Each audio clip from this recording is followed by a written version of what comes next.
Vou aqui falar que finalmente, não tô aguentando. Finalmente, Tati, diretamente das terras de BH, das terras mineiras, aqui no canal, pra gente trazer 3 livros pra vocês. Ó, presta atenção, hein? Importante. 3 livros clássicos que por acaso estão na nova lista da FUVEST, que é o sistema que faz adentrar aí na USP, na Universidade de São Paulo. Que são, quais são os livros? Poemas Escolhidos do Gregório de Matos, Minha Vida de Menina, da Helena Morley e Angústia, do Graciliano Ramos. Então viemos aqui, Tati e Tati, para falar a parte de literatura e a parte de história. Então vamos lá, Tati. Vamos começar isso aí. Primeiro, Poemas Escolhidos do Gregório de Matos. Gregório de Matos é o Boca do Inferno. Tem esse nickname tão bonzinho, né? Gracinha. Gracioso ele, gracioso. E é da época do Barroco. Sim. O que tá acontecendo? Pois é, o que tá acontecendo, galera? Primeiro, a gente tem que entender que nessa época aí do século XVI, a gente passou não só no Brasil, mas no mundo inteiro assim, né? História é uma visão eurocêntrica. Digamos, o mundo inteiro, Europa. E aí, Europa, a gente tem que falar do Brasil, porque a gente sofre consequências diretas. Então, a partir de 1545, então antes da obra do Gregório, a gente tem a chamada Contra-Reforma, que vai ser contrária, então, todos aqueles questionamentos da igreja. Na Contra-Reforma, volta um órgão chamado Inquisição. Bem básico, bem tranquilo, uma galera boa. Lembra aquele negócio lá da Idade Média de queimar uma galera? Pois é, volta. Vamos voltar com isso que a galera não aprendeu. Então, a Inquisição, ela vai existir nas colônias, porém de formas diferentes. Como assim? Na América Espanhola, então nas colônias da Espanha, o órgão da Inquisição já existia. Existia na colônia. Já no Brasil, não. Só que sabe o dedo duro? Brasileiro, gente, brasileiro gosta, Então, rolava muitos dedos duros aqui no Brasil colônia. Por quê? Se podia mandar, então, acusações. Então, se alguém cometesse algum pecado, né, digamos assim, a gente mandava essa acusação para a Europa, para Portugal, para essa galera ser julgada. O famoso X9. Isso, perfeitamente. Então, essa questão da religiosidade vai ser importante na obra do Gregório. Exatamente. E a Inquisição, então, você tomar conta da vida dos outros, também vai fazer parte aí dessa obra. Exato, porque o Gregório, gente, então quando é tão importante essa parte, né, da Inquisição voltando e da questão toda da Contra-Reforma, que o Barroco lembra, se vocês lembram, já tem vídeo aqui no canal, vários vídeos sobre o Barroco aqui no canal, que é a escola literária da dualidade. Por que da dualidade? Porque a galera tá louco das ideias e tá pensando assim, o que eu faço agora? Eu dou conta dos prazeres da carne ou eu vou pro céu? Né? E aí tem até a questão, teocentrismo ou antropocentrismo. Perfeito, desde lá do então, Renascimento. Exatamente. Então tem essa dúvida. É o homem que é o centro do universo ou é o Deus? Porque e se? E se? E além de tudo já tinha o X9 aí jogando, aí pronto, porque e se, não só isso, alguém me denunciar, eu ir ser queimado e ainda ir pro inferno? Vocês imaginam a loucura. Muitos problemas Muito aí. beozinho aqui, não é legal. E o mais interessante é que o Gregório de Matos, ele tem essa coisa do Boca do Inferno, dele falar, justamente porque ele tinha essa dualidade, ele falava de todo mundo. Ele também era um X9 por si só. Não sei se mandou as cartinhas lá pra Inquisição, jamais saberemos. Não saberemos. Mas pode ter servido como prova. Perfeito. Mas, basicamente, ele falava um pouco de todo mundo. Só que eu acho que é muito importante a gente lembrar que quando a gente fala desses prazeres da carne, dessa dualidade, desse vou pro céu ou não vou pro céu, a gente tá falando muito mais da questão da sexualidade, do sexo, da carne mesmo, do que necessariamente de uma coisa de violência, de uma coisa de... porque tá tudo bem você queimar alguém na fogueira, entendeu? Porém, vai transar com a menininha? Não vai. Não pode. Não pode, isso aí não pode, é pecado. Deus não vai gostar. Então, a gente tem muito isso presente. E no Poemas Escolhidos, que é um compilado de poemas de várias épocas do Gregório, que foi lançado pela Companhia das Letras, a gente tem 3 fases do Gregório. E essas 3 fases, elas colocam, é a fase sacro, que é uma fase justamente de tipo, Deus, desculpa o vacilo. Vou te falar aqui o negócio. Algumas vezes eu dei uma escorregada aqui. mas aqui, você vai me dar, você vai me perdoar, né? Eu tô aqui de braços abertos pra você. E aí tem a outra fase dele, que é essa fase satírica, que é onde ele era conhecido como Boca do Inferno, e a fase também lírico-amorosa, que é ele falando principalmente pra Dona Ângela, que era ali a mulher dele, ele falando sobre você é um anjo que tá me dando aqui um comichãozinho, uma coceirinha, e você não vai me salvar não, anjinho, eu tô apaixonada aqui, você é linda, te amo. Né? Então, é isso aqui. Então, é muito interessante porque a gente tem isso muito presente, justamente pelo contexto histórico que ele estava vivendo na época, Perfeito. né? E além disso, também tinha toda a questão da comunicação da época que era muito difícil, né? Não, com certeza. Você mesma me contou, né, que era como se fosse um jornalismo. Ele contava tudo. Por quê? A imprensa naquela época, no Brasil, colônia como um todo, era proibida. Então, tudo que vinha para o Brasil de impresso vinha da Europa e vinha, claro, com a censura, vinha com o controle de Portugal, porque a gente era uma colônia. Então, a gente pertencia a Portugal.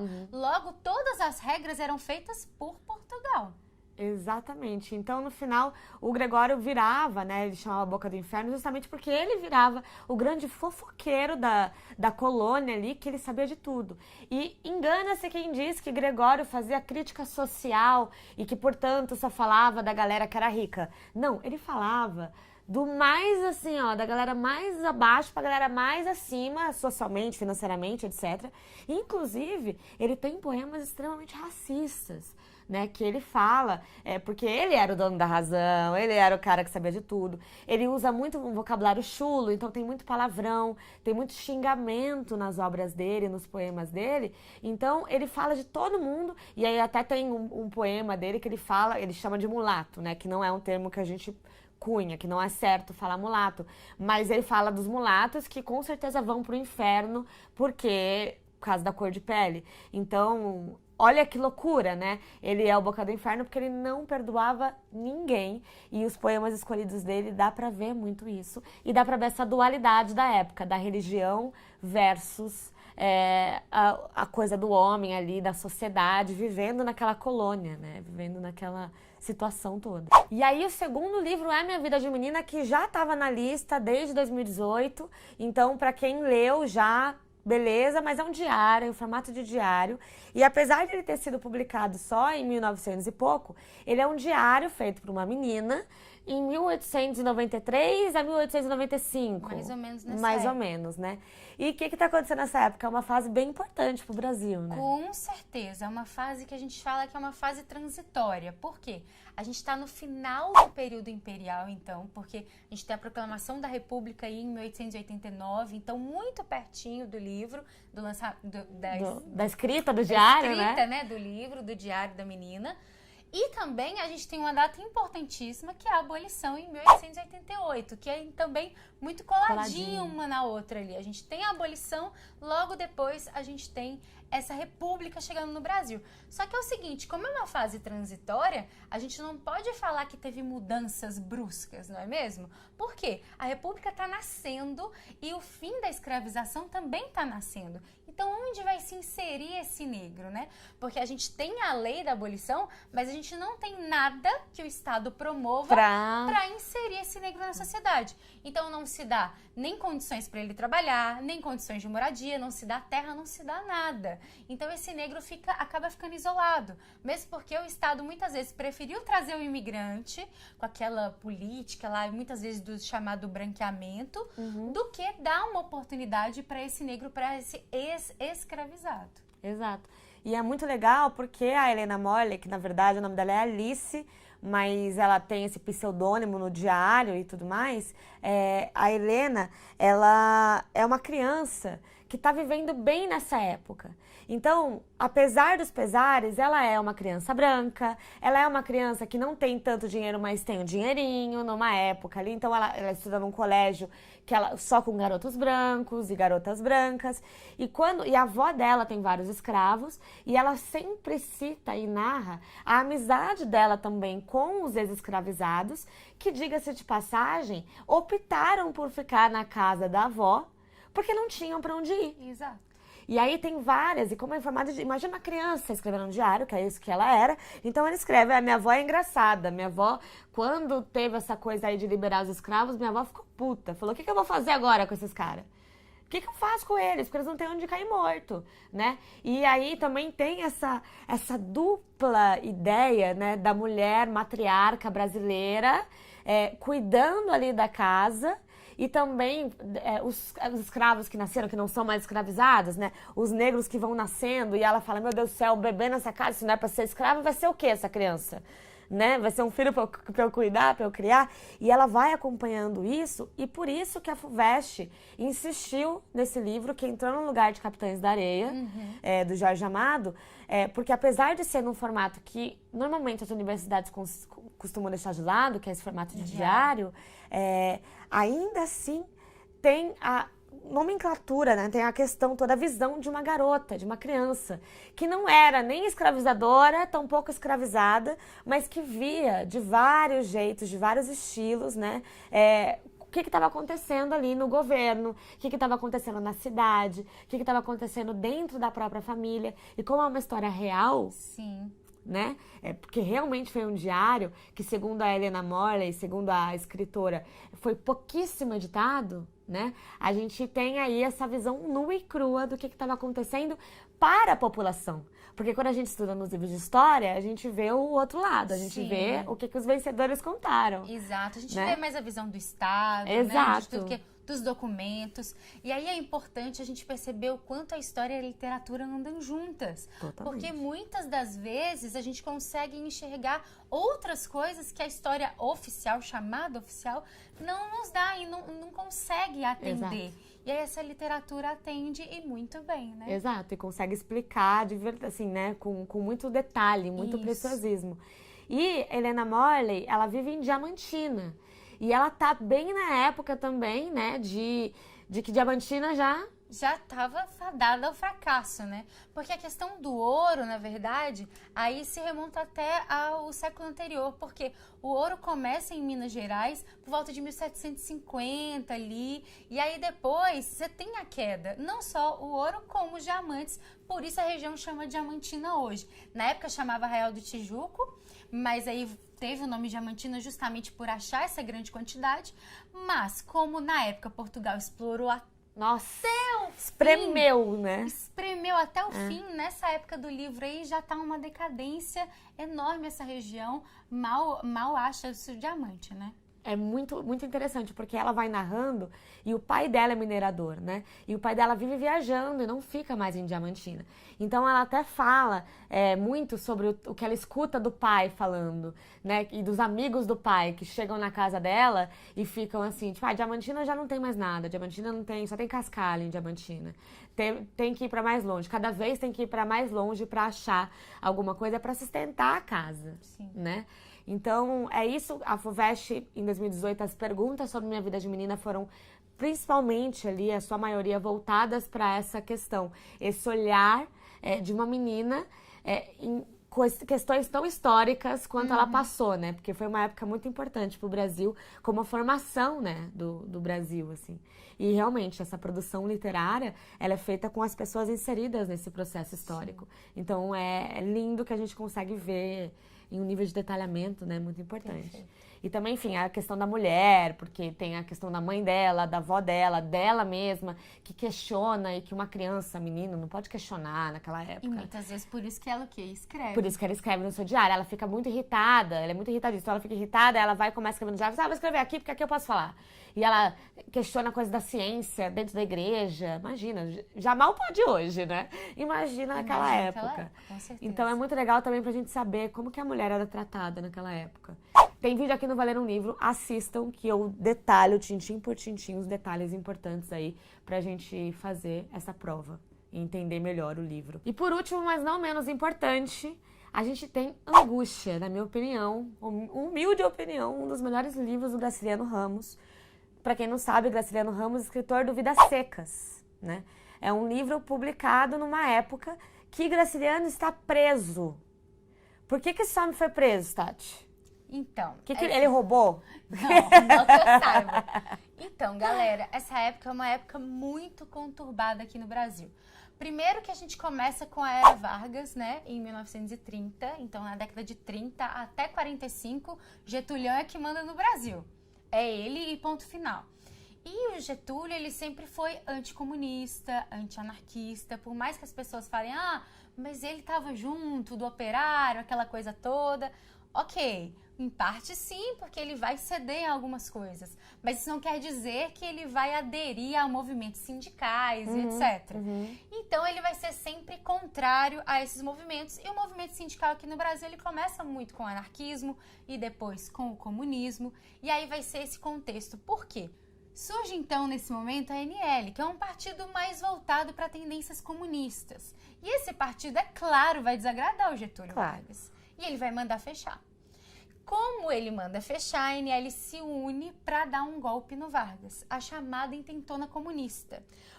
Misericórdia. Exato. Muita gente conhece esse movimento com um filme chamado Olga. Já ouviu falar? É um filme muito legal, então, de se ver justamente desse período aí. Olga era mulher do Luiz Carlos Prestes e eles juntos ali vão tentar dar esse golpe no governo do Vargas. Porém, dá errado. Muito errado, inclusive. Olga até mesmo vai lá para os campos de concentração lá na Alemanha, porque era judia e estrangeira, né? E o Vargas não permitiu que ela ficasse aqui. E o Luiz Carlos Prestes é preso. Então, é essa aí a conjuntura que está acontecendo. Por quê? 35 é a intentona comunista, é o golpe. E 37 é o outro golpe. É o golpe dentro do golpe. Como assim? O Vargas, vendo esses comunistas aí todos, né, reunidos e tudo mais, o que ele faz? Ele lança uma das maiores fake news que já se existiu aqui no Brasil, que é o Plano Cohen. O Plano Cohen vai ser um plano forjado. O Vargas, junto com os integralistas, que também eram contra os comunistas, se juntam e forjam um plano falando assim, essa galera vai dar outro golpe. Se a gente não tomar cuidado, os comunistas vão tomar conta do país, vão queimar as casas de todo mundo, vão comer as criancinhas, enfim. Tudo aquilo que a gente já ouviu várias vezes. Então, com esse receio, né, dá-se mais poder para o Vargas. E aí vem o chamado Estado Novo, que é a ditadura varguista. Porque a gente acha que ditadura foi só em 64. Não. Teve ditadura no Vargas também, o chamado Estado Novo. E é muito louco porque é este o contexto que está por trás de Angústia. Porque o Graciliano, Angústia é um livro de 36, né, de 1936. O Graciliano, ele não era um cara que se identificava como, que tinha uma ideologia comunista. Ele se considerava muito mais uma ideologia voltada para o anarquismo do que para o comunismo em si. Só que nessa época, enquanto ele escrevia esse livro, ele era uma espécie de secretário da cultura, assim, de Alagoas, e ele foi escrevia pouco a pouco e tal, e todos os personagens são quase alegorias, né? Eles representam alguma coisa do momento político que está acontecendo ali. Só que em 36, parece aí que o Graciliano entregou ali o livrinho pronto para a editora e aí, foi preso em 36 com a acusação de ser integrante do Partido Comunista, do movimento comunista de 35. E, inclusive, tudo isso extraoficial, né? Não há muitas referências dessa prisão aí do Graciliano e tudo mais. E, inclusive, ele nem era, na verdade. Depois ele acabou integrando o Partido Comunista, porque quem tinha ideais comunistas muito fortes e que a gente consegue ver muito nos livros era o Jorge Amado, a Raquel de Queiroz. Você pega Capitães da Areia, por exemplo, que né? Teve livros queimados, né? Exatamente, Jorge Amado teve livros queimados durante a ditadura. Então, você pega isso, era muito forte. E o Jorge Amado era politicamente ativo, assim. Ele ia pra praça, sabe? Agora, o Graciliano, não, ele já tinha umas ideias e conceitos, sempre retratando isso em sua literatura, né? Porque ele faz parte até de um período na literatura que era politicamente engajada, que é a segunda fase do modernismo. Então a gente tem isso muito presente, porque estava lá o Graciliano mostrando pra galera, e ele é preso bem na época do lançamento de Angústia. E o Julião, que é um dos protagonistas do livro, ele representa justamente essa burguesia que já está fadada ao fracasso. E que não é fadada ao fracasso, fracassada no sentido financeiro, mas é fracassada de que já não tem nenhum escrúpulo de existência, né? Então a gente até chama a Angústia de um livro metalinguístico, que é um livro que fala, né, do que está acontecendo, do próprio livro, enfim, de toda essa situação. Graciliano sofreu muito nesse período, inclusive você vai acompanhando a literatura dele, você vai vendo essas diferentes nuances do Graciliano, e Angústia é um livro realmente, se me permitem o trocadilho, muito angustiante, sabe? O próprio nome já diz O próprio nome já fase que ele diz. passa. Exatamente. E Julião, com essa questão de que ele não quer virar os ratos, e ele fica angustiado, começa a ter crises psicológicas, é uma coisa bem, bem pesada de se ler, mas é um livro lindíssimo e vale muito a pena, ainda mais depois que você compreende aí qual que é o contexto por trás, né? De tudo isso, o contexto histórico. Porque literatura e história andam de mãos dadas, gente. É impressionante. A gente separou esses 3 livros aqui, até porque a gente não tinha ainda nenhum vídeo exatamente falando do contexto. Os outros livros da FUVEST já tem vídeos aqui no canal. Se vocês quiserem saber mais dos contextos históricos, tem o canal da Tati lá, pra gente saber mais ainda da história, o que está acontecendo.